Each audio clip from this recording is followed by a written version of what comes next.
All right, guys, good morning. Good morning. Welcome to the Morning Note. My name is Carlos Garcia, founder and CEO of G.A.R Capital. Thanks again for stopping by this morning. Let's go ahead and talk about the market, shall we? Before we begin, bottom right-hand corner, there's a little white little square. Click on that. Turn on notifications. Like our video. Subscribe to our channel, of course. Comments, questions, really do appreciate it as always. Help the channel grow. More great things to come. All right, let's talk about it here. The Dow is up 24 points pre-market in the futures. NASDAQ is down about 0.22%, down 32 points. S&P basically flat, 2.5% after all-time high yesterday. Dow is continuing to the upside with all-time highs as well. Russell 2000 trying to get out of its own way right now. Let's see if it bids up. It's up slightly, up a point. Crude oil is down 0.20% at 69.12 a barrel. IEA states that they expect demand for crude oil to drop. Gold futures are down 0.17%, 17.50 an ounce. 23.27 for silver futures, down nearly 1%. 10-year yields 1.369%. Dollar index is slightly green, 92.94. VIX is up 0.75% at 16.18. And let's take a look at the euro dollar, basically flat, 117.38. Dollar yen is flat as well, but green, 110.46 for my Forex people. Ethereum fell a little bit, 31.09 currently, down 4.73% on the future side. And Bitcoin fell 4% on the future side as well, 44,585. Again, still above the 200-day moving average on the daily. So right now, actually the 200-day is actually a little higher than what it currently is, obviously, since we had higher prices. So it's right below the 200-day currently on Bitcoin. All right, let's take a look at some pre-market movers. We had some earnings that came this morning. That's on Instagram and also on Twitter. Again, follow us on Twitter for all the good stuff. Let's see. I don't know if Palantir reported because they're up pre-market. So I think they report. Let's see. Palantir. Did they report yet? Or they report after the bell? I believe they report after the bell. Touts faster software install time, Palantir, month to days. Oh, okay, so earnings came in. I did not get that report. EPS in line, revenue beats. This matters to me because I own shares. So let's take a look at Palantir. I just put it on Twitter. Palantir affirms fiscal year 21-25 revenue greater than 30% growth, adjusted operating margin 23%, initial revenue greater than 30%, adjusted operating margin 23%, Palantir adjusted EBITDA 121.5 million, margin of 32% year over year. That's amazing. And commercial customer count increased 32% quarter over quarter. Very cool. So let me go ahead and send this out to you guys on Instagram as well, so you guys can take a look. They are, oops, let me see if I have this. I just got to go to here. They're up 9%. I thought it was aftermarket, but I didn't have any positions open anyways other than my stock holdings. So Palantir, very cool. All right, it is shared. If you guys want to take a look at that, feel free. So Palantir is up 9.04% pre-market. Clove reported earnings yesterday after the bell. They're up 20% pre-market. And we used to have Clove, but we sold it. I forget what the price we sold it. I think it was like 19. When it soared that one time, we just got out. Boeing, we had the 240 calls closed yesterday. Some of our members have runners. I don't have any Boeing other than the stock. I had contracts on it. We caught Wells Fargo yesterday. We caught Boeing yesterday, so nice one for the team. Two losers this week, PayPal and AMD. What can you do? Tech didn't get a lot of love. It happens. Let's see if we can make that up. Caterpillar doing well, up 0.83%. Shout out to Nick, one of our masterclass teachers. He told some of his students about Caterpillar. He didn't get a chance to tell me, but he told me that, I was in Caterpillar. I'm like, I should have told me. It happens. So he was teaching that one. So congratulations to his guys. Microsoft down 0.24%. Walmart down 0.67% after yesterday's price target up. S&P 500. Micron's down 2.92%. eBay down 1.29%. I believe they reported earnings yesterday. Macy's is up 1.82%. AMD basically flat. American Airlines down 0.52%. Bank of America up 0.31%. We've been talking about the banks, TNX, the 10-year. We've been talking about that. 10 years up. Keep an eye on banks. Very key. We hit banks this week We hit Wells Fargo, we hit JPM, and we hit Goldman Sachs, and also XLF, which is the financial ETF on the unusual options activity. So very cool. Let's see on the NASDAQ what else is moving. Moderna is up 3% pre-market. Nvidia is up 0.41% on a price target upgrade. Let me get the exact details on that Nvidia upgrade because I do have it in front of me on Twitter. I thought I had it. Yeah. UBS today raised its price target Nvidia to 230 from 184 while maintaining its buy rating. So there you go. Baidu also reported earnings this morning. They're down 2.3% pre-market. So that's where we are today. Anything else that stands out? Not really. So that's where we are. Let's take a look quickly at the groups, at the S&P heat map. This is a pre-market. This is with FinViz, and we could see exactly what are some of the sectors that are moving. Healthcare, some green out there. Industrials, we've been talking about that. That's green today. Remember, the mega caps, Microsoft, Apple, Amazon. Amazon has been taking a little bit of a hit. Google, a little bit of a hit. I'm waiting for a level so I can go ahead and buy some Google. I don't have a Google position other than SPY-G. But the banks, JPM, Bank of America, Wells Fargo, Citi, Goldman Sachs, Morgan Stanley have been leading. Those are the four that I like. Bank of America, not so much. It always has volume, so it kind of sneaks up on you. But JPM, Citi, and Wells Fargo are always great. Goldman Sachs tends to be a little more expensive. Morgan Stanley is fine too if you have the volume. So again, we've been saying that NVIDIA, you can see it's the only green spot in the semiconductors space. So again, 10-year yields, guys, so important. I can't stress that enough. You may not have TNX on your platform, but we talked about that double bottom, I believe, a couple of days ago, and 1.40 is our next target. So I'd actually would be riding banks until that 1.4% hits. I personally won't be getting in any trades because I'm on vacation next week, but the team will be signaling if they see something that's worth getting into, obviously. But the week looks pretty good so far, getting a nice bounce right now on E-mini futures. Again, PPI came in a little hotter than expected. I can read you that note. Let me see, get that PPI number here. PPI came in 7.8% year over year versus 7.3% expected. That's the highest annual growth in PPI ever. But keep in mind, last year in 2020, what we're comparing it to, we actually had an economic shutdown, basically. So it was very much a deflationary environment versus an inflationary environment. This is what you get. So I wouldn't put too much emphasis on it, on the number as the world's going to end, because I've been hearing that now for months, and we're at all-time highs again. So here we are. We also had a Nucor unusual options activity, and Nucor announces addition of Norma B. Clayton to Nucor Board of Directors. I'm out of that position anyways, but it was nice to see. Maybe it bounces up, who knows. Boeing also had some news about their flights, their planes to go from India. So I think they were approved for usage. So we had the 240 calls. It hit 241 overnight. I don't have any runners. Maybe the members do, but that's where we are. So that's what I got right now. Let's answer some questions. I don't have my glasses. They're in the background. Good morning. Good morning. Palantir after earnings. Yeah, Palantir just reported this morning. I went ahead and posted it.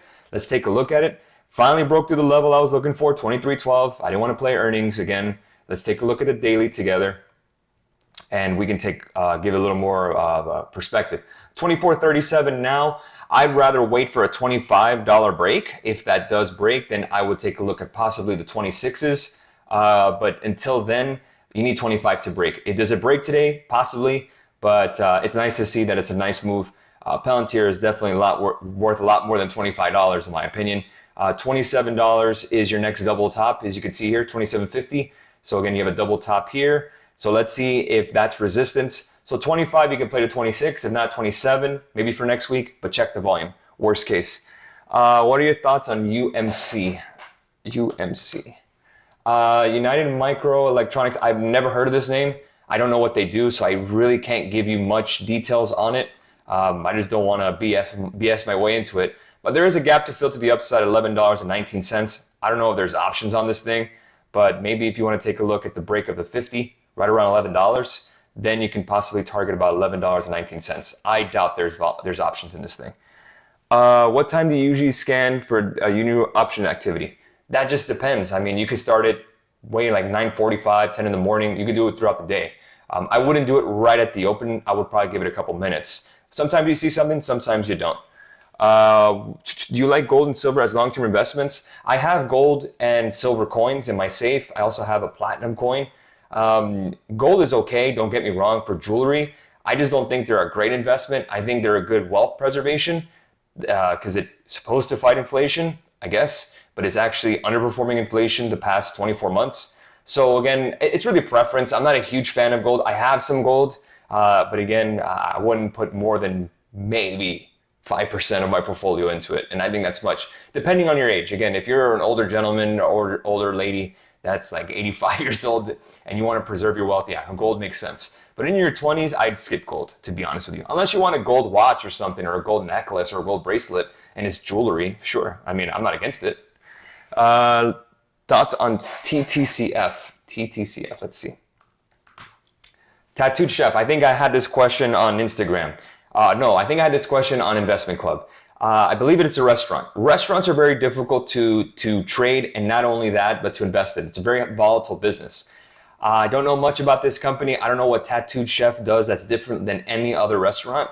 If that's the case and you're really into restaurants, really the main ones I like are McDonald's and Darden Restaurants, which is Olive Garden, Red Lobster, and those guys. Longhorns, I believe, Outback Steakhouse. Those are pretty much the two. McDonald's is as solid as it gets. Okay, it pays a dividend. We know the drill with McDonald's. But Darden is a really interesting one. I think they're a better company. I don't know much about Tattooed Chef. I read some about their numbers, and they looked okay, but I just don't see why we want to get into Tattooed Chef, personally.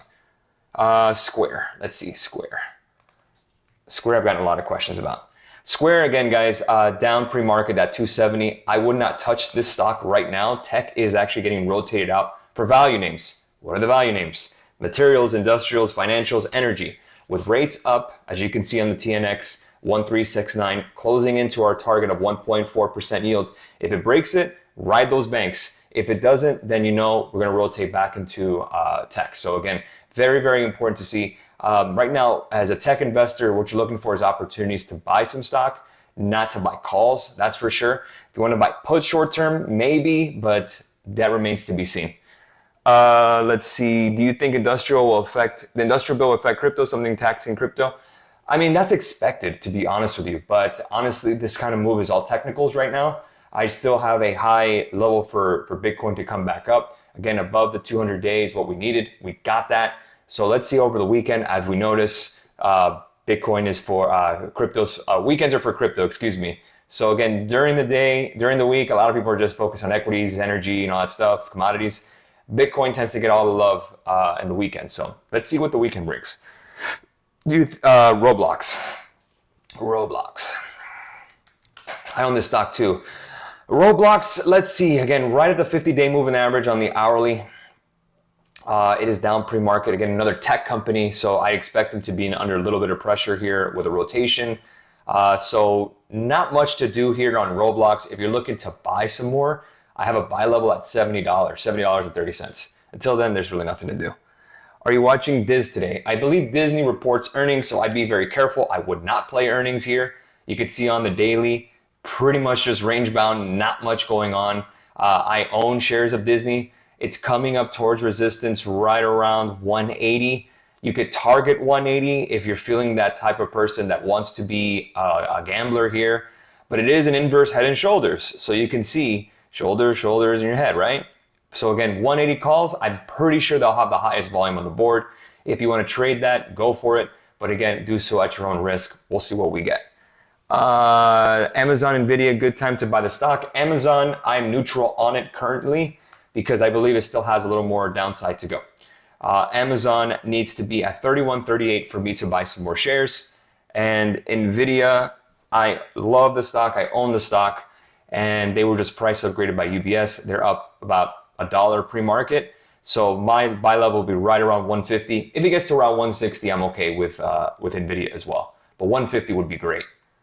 AMD consolidating right here. Yeah, AMD soared. Remember, we caught that a couple times, obviously. But again, kind of overshot, came back down. Your $100 is your support level. Starting to bounce a little bit. Consolidation on the daily, kind of. It hasn't been many sessions, but not much to go by here. I was expecting this breakout and actually broke down. Seems to be holding that 200-day moving average right now. Seems to be that support. So let's see if it maybe taps it. If not, comes back to around the 100-day, but I really wouldn't do anything here on AMD. Do you think the government regulations are a threat to crypto? I don't. It's like saying, do you think regulations are a threat to stocks? No.